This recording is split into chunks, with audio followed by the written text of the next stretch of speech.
सबसे पहले हम स्टार्ट करते हैं लॉगिन फॉर्म से। ये लॉगिन स्क्रीन हमारी आ गई है। यहाँ से हम लॉगिन कर लेते हैं। लॉगिन करने के बाद ये सबसे पहले ये हमारा डैशबोर्ड ओपन हो जाएगा।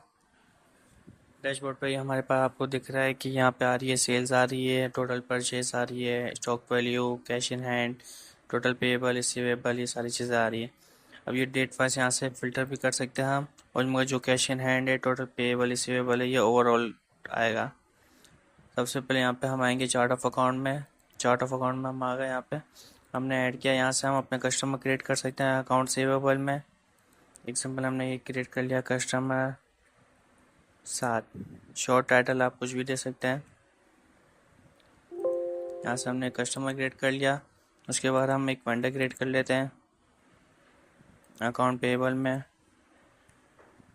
And ABC।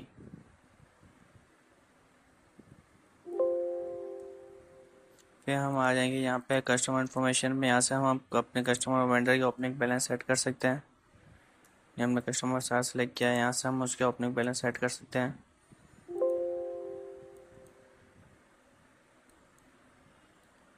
अब प्रोडक्ट यहाँ पे क्रिएट करने के लिए हम यहाँ पे कैटेगरी पे आएंगे।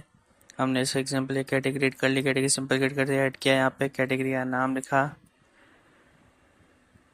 उसको सेव कर दिया। कंट्रोल ऐसे भी सेव होता है। सबमिट पे भी क्लिक करते हैं। इसके बाद हम आएंगे यहाँ पे यूनिट पे। यूनिट हम क्रिएट कर सकते हैं वैसे ही ऐड करेंगे, यूनिट का नाम लिखेंगे, सबमिट कर देंगे, ये हमारे यूनिट क्रिएट हो जाएंगे। फिर हम इसके बाद आएंगे प्रोडक्ट के फॉर्म पे, जिसमें हम सारे प्रोडक्ट अपने क्रिएट कर सकते हैं। यहाँ पे हम ऐड न्यू करेंगे, कैटेगरी सेलेक्ट करेंगे, प्रोडक्ट का नाम देंगे। यहाँ पे हम उसके ओपनिंग यूनिट सेलेक्ट करेंगे कि अभी हमारे पास स्टॉक में प्रोडक्ट कौन से यूनिट में अवेलेबल है। एग्जाम्पल हमारे पास प्रोडक्ट के आउटर में अवेलेबल है। कितना आउटर में अवेलेबल है? 200। और डिफ़ॉल्ट यूनिट इस प्रोडक्ट का क्या है? कार्टन है। और इसका कन्वर्जन यूनिट क्या है? आउटर है। एक कार्टन 50 आउटर के बराबर होता है। उसकी परचेस प्राइस सेट कर दी हमने। डिफॉल्ट और कन्वर्जन यूनिट क्या होता है कि हम परचेस एग्जांपल कार्टन में करते हैं और फिर हम वो सेल करते हैं उसको आउटर में। कार्टन से निकाल के हम क्योंकि सेल करते हैं, वही कार्टन पूरा सेल नहीं करते हैं, मैक्सिमम यही होता है। तो हम उसकी कन्वर्जन यूनिट यहाँ पे सेट करें ताकि वो हमें स्टॉक मैनेज करने में आसानी हो।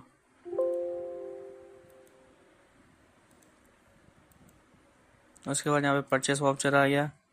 न्यू करेंगे हम। यहाँ पे वेंडर का नाम सेलेक्ट करेंगे।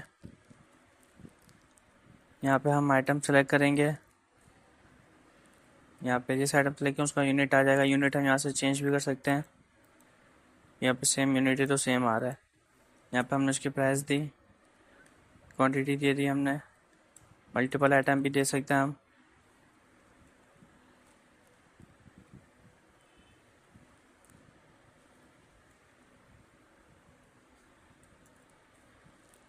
क्वांटिटी दे दी हमने। यहाँ पे परचेज टाइप भी सिलेक्ट करते हैं। कैश पे भी हम परचेज वाउचर बना सकते हो और ना क्रेडिट पे भी। क्रेडिट पे बना लेके वेंडर का नेम सेलेक्ट करेंगे। इसको यहाँ से हम कंट्रोल एस कर सेव कर देंगे। ये हमारी परचेज वाउचर जनरेट हो गया।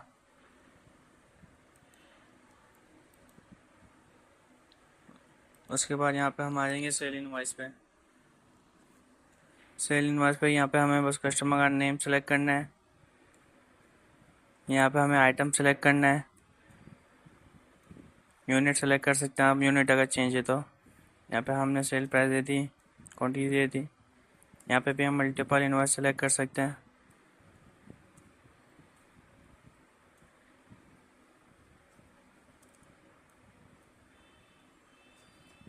बस इसको फिर सेव कर देंगे, हमारी इनवॉइस भी जनरेट हो जाएगी।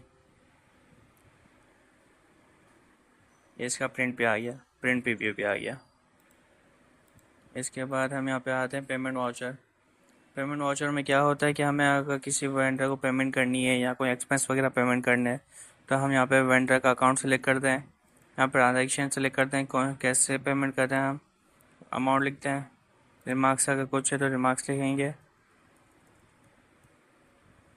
और उसको कंट्रोल एस कर देंगे। यहाँ सबमिट पर क्लिक करके सेव कर देंगे। इसी तरीके से ये रिसीव वाउचर में भी होता है। सेम कैश सेलेक्ट करेंगे, कस्टमर का अकाउंट सेलेक्ट करेंगे और सेव कर देंगे। बाकी हमारी स्टॉक समरी आ गई। इस तरीके से पूरा हमारा सिस्टम है।